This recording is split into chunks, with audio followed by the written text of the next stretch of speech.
अस्सलाम वालेकुम। अपने चैनल पर तमाम दोस्तों को खुशामदीद कहता हूँ। आज हम पढ़ेंगे पेंशन के मुतालिक पेंशन की डेफिनेशन पढ़ेंगे, इसके पॉइंट्स पढ़ेंगे। तो आज ये लेक्चर पेंशन के मुतालिक आज होगा, हमारा पहला लेक्चर होगा। तो चलते हैं आज के पहले लेक्चर में डिस्कस करते हैं कि क्वेश्चन नंबर 1 हमारे पास है कि the concept of pension was first time given by which country. Pension का सबसे पहले जो है तस्वुर वो किस मुल्क ने पेश किया था। तो ये पॉइंट्स है हमारे पास जी। ए है में है पाकिस्तान, जर्मनी, इंडिया, यूएसए। तो इसका करेक्ट आंसर हमारे पास बनता है जी Germany. A periodical payment made by government to servant or his family against past service rendered by him called। Number 1 है हमारे पास पेंशन, नंबर 2 है हमारे पास ग्रेच्युटी, नंबर 3 है हमारे पास रिटायरमेंट बेनिफिट, नंबर डी है नन ऑफ अबव। तो इसका करेक्ट आंसर हमारे पास बनता है जी ए पेंशन। गवर्नमेंट सर्वेंट को गवर्नमेंट की तरफ से उसकी सर्विसेज उसने जो खिदमत सर अंजाम दी है उसके नतीजे में जो उसको पेंशन मिलती है उसको हम कहते, जो पेमेंट मिलती है या जो बेनिफिट मिलते हैं उसको हम पेंशन कहते हैं। A recipient of a retirement pension is known as, ठीक है। तो पेंशनर, एम्प्लॉय, रिटायर्ड एम्प्लॉय और डी है हमारे पास नन ऑफ अबव। तो इसका करेक्ट आंसर है हमारे पास ए पेंशनर। रिटायरमेंट बेनिफिट जो हासिल करता है या रिटायरमेंट पेंशन जो हासिल करता है उसको हम कहते हैं pensioner. Types of pension according to pension rules are. Pension की कितनी किस्में हैं पेंशन रूल्स के मुताबिक, ठीक है। नंबर ए है हमारे पास compensation pension, superannuation pension, retiring pension, number D है हमारे पास ऑल ऑफ अबव। तो इसका करेक्ट आंसर क्या बनता है जी ऑल ऑफ अबव। ये तमाम जो हैं ये पेंशन्स की किस्में हैं, ठीक है जी। नेक्स्ट हमारे पास क्वेश्चन है pension which is paid on the permanent abolition elimination of A servant from A post by the government card. Number A हमारे पास कंपनसेशन पेंशन, नंबर बी है सुपरनेशन पेंशन, नंबर 3 सी है रिटायरिंग पेंशन, नंबर डी है invalid pension, number E है all of above. ठीक है, ऐसी pension जो कि गवर्नमेंट सर्वेंट को उसकी पोस्ट के ख़त्म होने की वजह से मिलती है या दी जाती है उसको कहते हैं जी कंपनसेशन पेंशन। तो करेक्ट आंसर हमारे पास बनता है ए। ये गलती से ये लिखा गया है तो इसका करेक्ट आंसर हमारे पास बनता है कंपनसेशन पेंशन। नेक्स्ट हमारे पास pension which is paid to servant who by bodily और mentally sick and to whom medical board issue certificate card. ऐसी पेंशन जो गवर्नमेंट सर्वेंट को जिस्मानी और जहनी बीमारी की वजह से मिलती है जिसको मेडिकल बोर्ड ने सर्टिफिकेट इशू किया होता है तो उसको हम कहते हैं जी। नंबर ए हमारे पास है compensation pension, superannuation pension, invalid pension और ऑल ऑफ अबव। तो इसका करेक्ट आंसर बनता है सी इनवैलिड पेंशन। ऐसी पेंशन जो गवर्नमेंट सर्वेंट को उसके जिस्मानी या जहनी बीमारी की वजह से बोर्ड रिकमेंड करता है उसको हम कहते हैं जी इनवैलिड पेंशन कहते हैं। Pension which is paid to government servant who is compared by rule to retire at a particular age card. Number A हमारे पास compensation pension, superannuation pension, invalid pension और ऑल ऑफ अबव। तो इसका मतलब है कि ऐसी पेंशन जो गवर्नमेंट सर्वेंट को एक मखसूस मुद्दत तक अपनी खिदमत सर अंजाम देने के बाद उसको रिटायर्ड होना है तो उस पेंशन को हम कहते हैं सुपरनेशन पेंशन, जिसका एक टाइम पीरियड जो होता है वो फिक्स होता है। माने जिस तरह के हमारे पास होती है 60 ईयर्स, ठीक है। तो 60 ईयर्स पे जो भी गवर्नमेंट सर्वेंट रिटायर होता है उसको जो पेंशन मिलती है या मराद मिलती है उसको हम कहते हैं सुपरनेशन पेंशन। तो इसका करेक्ट आंसर है बी। नेक्स्ट है pension which is paid to government servant who is permitted to retire after completing qualifying service of 25 years card. ठीक है, इसमें पहला पॉइंट है हमारे पास compensation pension, superannuation pension, retiring pension, all of above. ऐसी pension इसमें government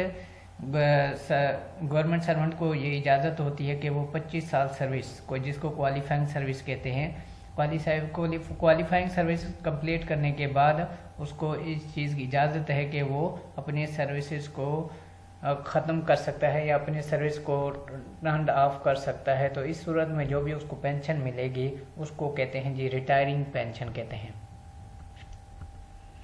pension which is paid on 60 years age card ordinary pension. Number B है extra ordinary pension. Number C है service pension. Number all of above. ऐसी pension जो 60 साल के मुकम्मल होने पर मिलती है उसको कहते हैं ऑर्डिनरी पेंशन। तो इसका करेक्ट आंसर है हमारे पास A. Pension which is paid to employee that is medically unfit and his service less than 10 years, ठीक है, कार्ड। ऐसी पेंशन जो कि एम्प्लॉय को मिलती है जो मेडिकली अनफिट है और उसकी सर्विस 10 साल से कम है तो उस पेंशन को हम क्या कहते हैं। नंबर ए है हमारे पास ordinary pension, extra ordinary pension, service pension और ऑल ऑफ अबव। तो इसका करेक्ट आंसर हमारे पास बनता है एक्स्ट्रा ऑर्डिनरी पेंशन, ठीक है। तो इसका करेक्ट आंसर बनता है बी।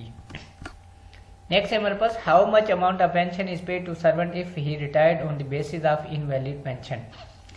कि किसी भी गवर्नमेंट मुलाजिम को कितनी जो है वो पेंशन मिलेगी अगर उसकी सर्विस जो है वो रिटायर होना चाहता है इनवैलिड पेंशन की बेसिस पे, अगर वो रिटायर होना चाहता है तो उसको कितनी पेंशन है, पेंशन का कितना हिस्सा मिलेगा।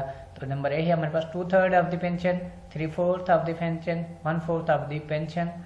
नंबर डी हमारे पास फुल अमाउंट ऑफ पेंशन। तो इसका करेक्ट आंसर हमारे पास बनता है ए 2/3 ऑफ द पेंशन।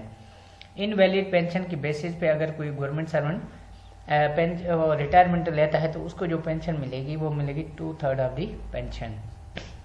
नेक्स्ट है हमारे पास temporary service perform by employee afterwards he become permanent employees whether such period shall count in the pension or not, ठीक है। तो इसका नंबर ए हमारे पास yes, no, 1/2 period shall consider, आगे D only 5 year shall consider. तो कि अगर गवर्नमेंट मुलाजिम था वो पहले टेम्परेरी सर्विसेज सरंजाम दे रहा था, इसके बाद वो परमानेंट हो गया तो इसका जो भी पीरियड टेम्परेरी पीरियड होगा उसको हम पेंशन में शामिल करेंगे कि या नहीं शामिल करेंगे। तो इसका करेक्ट आंसर बनता है यस। कि एक बंदा जो था वो डेली वेजेस पे, मिसाल के तौर पर डेली वेजेस पे था, इसके बाद उसके परमानेंट आर्डर हो जाते हैं तो इस दौरान जो भी इसका टेम्परेरी पीरियड होता है वो कंसीडर किया जाता है। अगर तो उसके लिए इसके ये पीरियड पेंशन में भी उसका कंसीडर होगा। आगे है हमारे पास question how much period of apprenticeship shall consider in the pension, ठीक है। तो इसमें अप्रेंटिसशिप का कितना पीरियड जो है पेंशन में शामिल होता है, जिसको हम क्या कहते हैं कि ट्रेनिंग का पीरियड जितना भी होगा वो पेंशन में शामिल होता है। इसका एक पॉइंट है हमारे पास 1/2, 1/3, 2/3 और 3/4। तो इसका करेक्ट आंसर बनता है 1/2।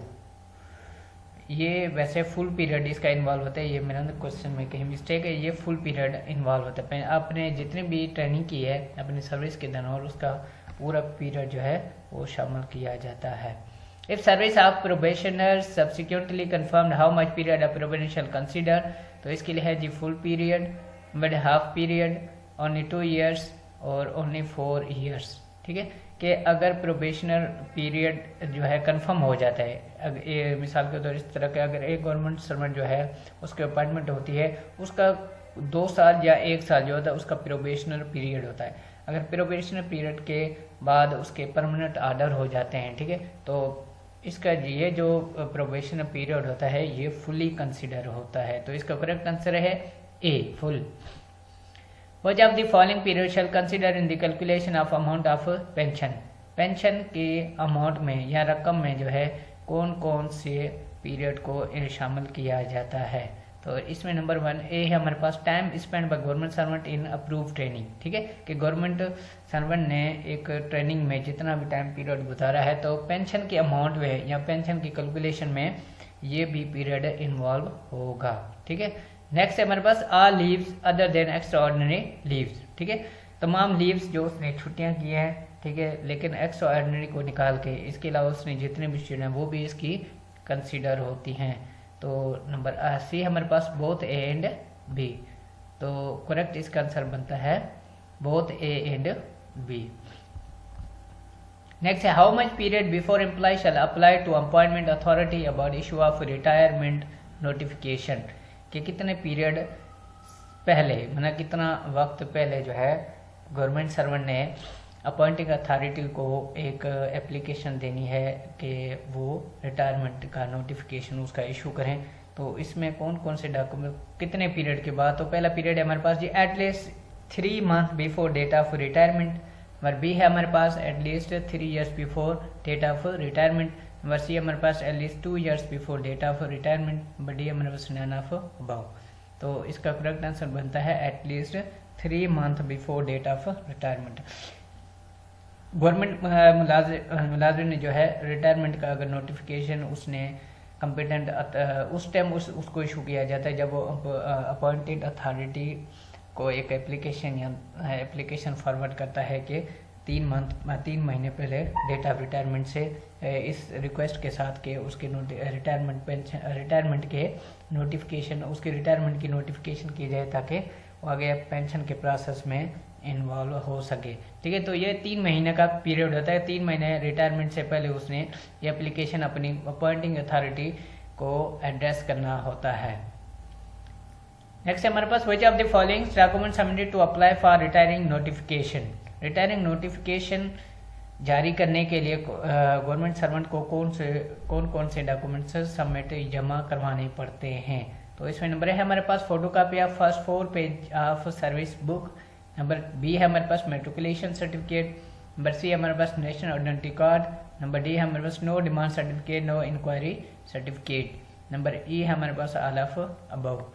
तो इसका करेक्ट आंसर बनता है ई, ऑल ऑफ अबव। ये तमाम डॉक्यूमेंट्स जो है उसने जमा करवाने होते हैं। इसके अलावा और भी बहुत सारे डॉक्यूमेंट्स हैं लेकिन ये भी इसमें शामिल होते हैं। ठीक, तो which authority a person shall apply for pension. Pension के लिए किस अथॉरिटी को जो है वो अप्लाई करेगा गवर्नमेंट सर्वेंट। तो नंबर ए हमारे पास district account officer. Number B हमारे पास डिस्ट्रिक्ट ऑडिट ऑफिसर।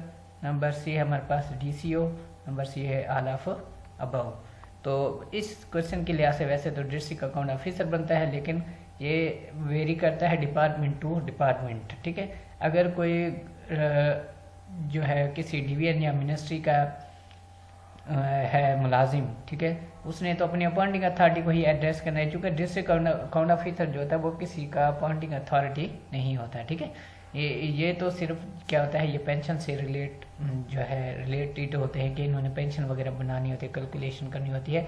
लेकिन असल को जो है इन्होंने किसी भी गवर्नमेंट सर्वेंट को अप्लाई करना होता है, अपनी अपॉइंटिंग अथॉरिटी को एड्रेस करना होता है कि उसके पेंशन के नोटिफिकेशन जारी किए जाए। क्योंकि कोई भी पेंशन जो है फुली वेरीफाई, पेंशन के तमाम डॉक्यूमेंट्स जो है वो फुली वेरीफाई जो है वो अपॉइंटिंग अथॉरिटी करती है। इसके बाद ये डिस्ट्रिक्ट अकाउंट ऑफिसर के पास या जो भी मुतलका DDO होता है उसके पास जाती है। उन्होंने इस पेंशन जो है सिर्फ प्रिपेयर करके उन्होंने वापस उसी डिवीज़न, मिनिस्ट्री या डिपार्टमेंट को भेजना होता है।